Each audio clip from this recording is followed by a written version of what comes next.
Bonjour, mon nom c'est Rose Judine Albert, votre professeur de statistique. Pour d'aujourd'hui est connaître les mesures de tendance centrale. Parler des principales mesures de tendance centrale. Et après, nous ferons un rappel et une évaluation. Les mesures de tendance centrale. Les mesures de tendance centrale sont des statistiques qui identifient la valeur autour de laquelle les données d'un ensemble se concentrent. Elles fournissent une indication de ce qui pourrait être considéré comme typique ou central dans l'ensemble de données. Mesures de tendance centrale. Mesures de tendance centrale, c'est qui ça? C'est statistique qui identifie valeur lui-même un ensemble de données qui concentrent li ban yon indikasyon, yon indice qui sa ki tipik ou central dans yon ensemble de données.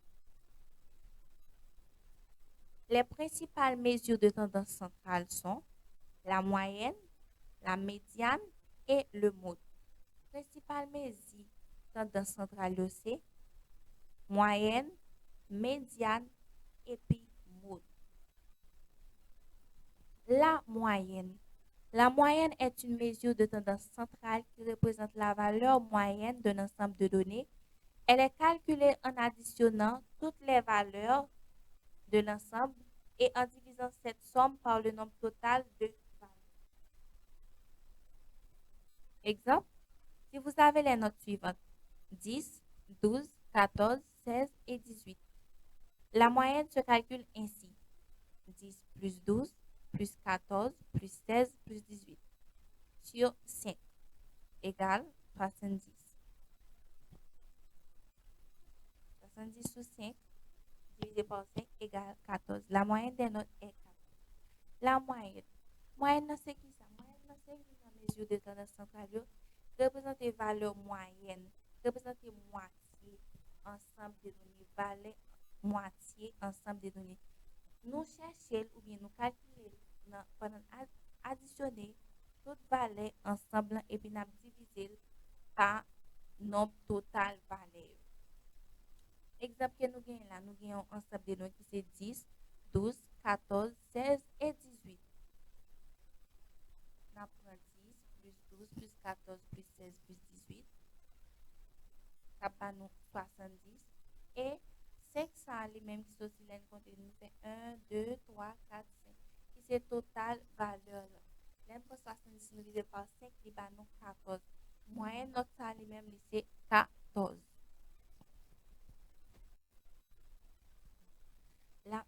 Notez bien, la moyenne la plus couramment utilisée est la moyenne arithmétique. Il existe plusieurs types de moyennes, chacune ayant ses propres applications et caractéristiques. Moyenne peut utiliser ces moyennes arithmétiques, mais il y a un pilote type moyenne. Yo chaque application et caractéristiques. Moyenne arithmétique, moi, la somme de toutes les valeurs divisé par le nombre total de valeurs, c'est la forme la plus courante des moyennes. Exemple, pour les valeurs 3, 5 et 7, la moyenne arithmétique est 3 plus 5 plus 7 sur 3 égale à 15 divisé par 3 égale à 5. Moyenne géométrique, la racine du produit de n valeurs, utilisée principalement pour les données qui varient, sur plusieurs ordres de grandeur ou pour des données en pourcentage. Exemple, pour les valeurs 2 et 8, la moyenne géométrique est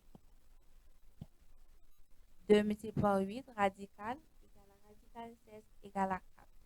Moyenne arithmétique là qui c'est moyenne petite, c'est somme toute valeur et divisé par nombre total valeur. Moyenne géométrique là,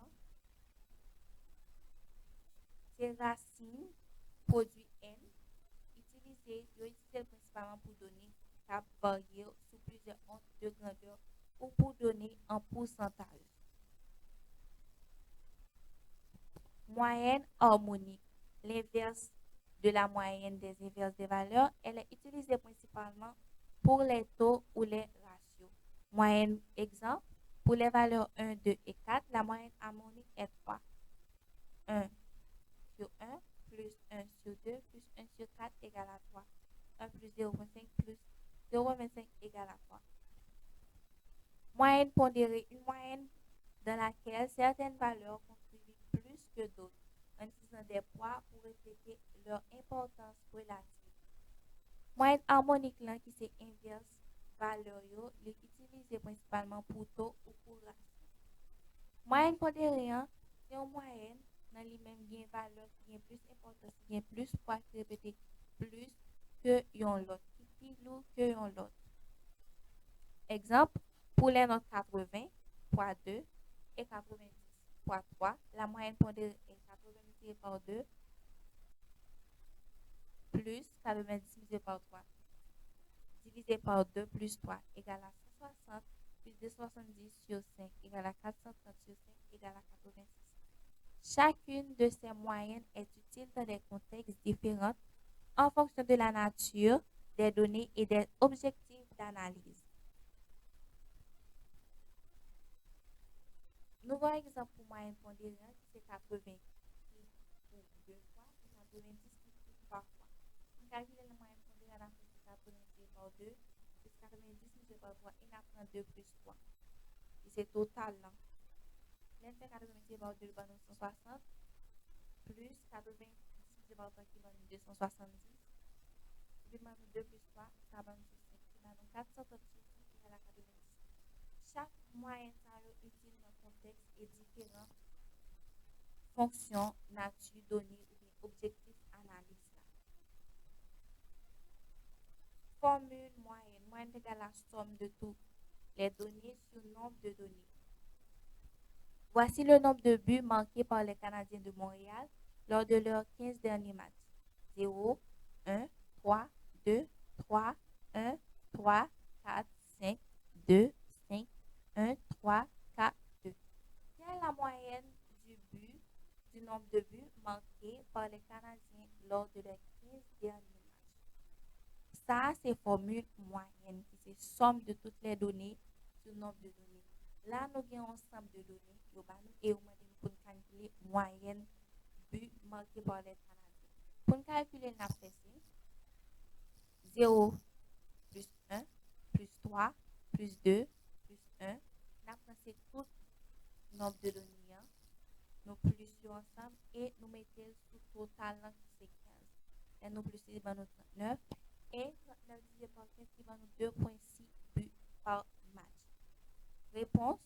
Lors des 15 derniers matchs, les Canadiens ont marqué en moyenne 2,6 buts par match.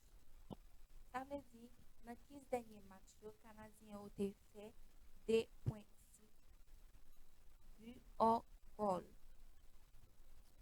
Moyenne pondérée, c'est somme des produits des valeurs par leur pondération. Dans une classe de 25 élèves, les notes sont obtenues lors d'un devoir suivi. Moyenne pondérée, c'est somme, c'est multiplication, c'est addition, produit entre eux, multiplié par pondération, ça veut dire nombre de fois répété. Dans une classe 25 élèves, note c'est obtenu souvent pour un devoir, c'est 16, ou bien 16, ou bien 11, 8, 13, 9, 11, 9, 13, 15, 7, 7, 9, 11, 15, 16, 15, 8, 9, 13, 14, 14, 11, 8 et 13. Durant ces notes, ça y dans un tableau, en note croissant, aller de plus petit, aller dans plus. 7 l'a répété 2 fois, 8 l'a répété 3 fois, 9 l'a répété 4 fois, 11 l'a répété 5 fois, 13 l'a répété 4 fois, 14 l'a répété 2 fois, 15 l'a répété 3 fois et 16 l'a répété 2 fois. Pour nous calculer la moyenne pondérée, la moyenne pondérée de la classe revient à faire le calcul suivant. Pour nous calculer la moyenne pondérée, on a pensé 7 là, multiplié par pondération qui c'est 2 fois répété à 8 là, multiplié par pondération. 9 la multiplié par pondération, 11 la multiplié par pondération, 13 la multiplié par pondération, 14 la multiplié par pondération, 15 la multiplié par pondération et 16 la multiplié par pondération. Une fait multiplication, après ça on a fait addition qui va nous au total 286 sur 25. Ça veut dire moyenne pondérée classe, c'est 11,44. 25, ça c'est représenter effectif total pour tout. Maintenant, place à notre rappel. Les mesures de tendance centrale sont des statistiques qui identifient une valeur ou représentative dans un ensemble de données. La moyenne arithmétique la plus courante est calculée en additionnant toutes les valeurs et en divisant par le nombre total d'observations, donnant une indication générale de la répartition des données. La moyenne pondérée, quant à elle, ajuste cette moyenne en tenant compte de l'importance relative de chaque valeur en attribuant des poids spécifiques à certaines valeurs, ce qui permet de mieux refléter leur influence dans l'ensemble des données. Maintenant, place avec notre test. Première question. Quelle est la définition générale des mesures de tendance centrale? Est-ce que c'est A ou B ou bien C? Réponse correcte là, c'est B. Elle identifie une valeur centrale ou représentative dans un ensemble. Deuxième question. Combien de types de moyennes existent-ils parmi les suivants? Bon, réponse là, qui c'est C. Il y a 4 moyennes. Troisième question. Quelle est la définition de la moyenne arithmétique? Est-ce que c'est petit a, petit b ou bien petit c? La bonne réponse c'est petit b. Quatrième question. Quelle est la principale différence entre la moyenne arithmétique et la moyenne pondérée? La bonne réponse c'est petit a. La moyenne arithmétique ignore les poids tandis que la moyenne pondérée attribue des poids à chaque valeur. Sixième question. Dans quel cas utiliserez-vous une moyenne pondérée plutôt qu'une moyenne arithmétique? La bonne réponse est le petit b, lorsque certaines valeurs ont plus d'importance ou de poids que d'autres. Sixième et dernière question. Dans quel cas utiliserez-vous une moyenne pondérée plutôt qu'une moyenne arithmétique? Lorsque certaines valeurs ont plus d'importance que d'autres. Merci à tous d'avoir suivi ce cours de statistique avec nous. Ça a été un plaisir et je vous dis à la prochaine. N'oubliez pas de liker, abonner et partager pour que j'ai une notification aux prochaines vidéos.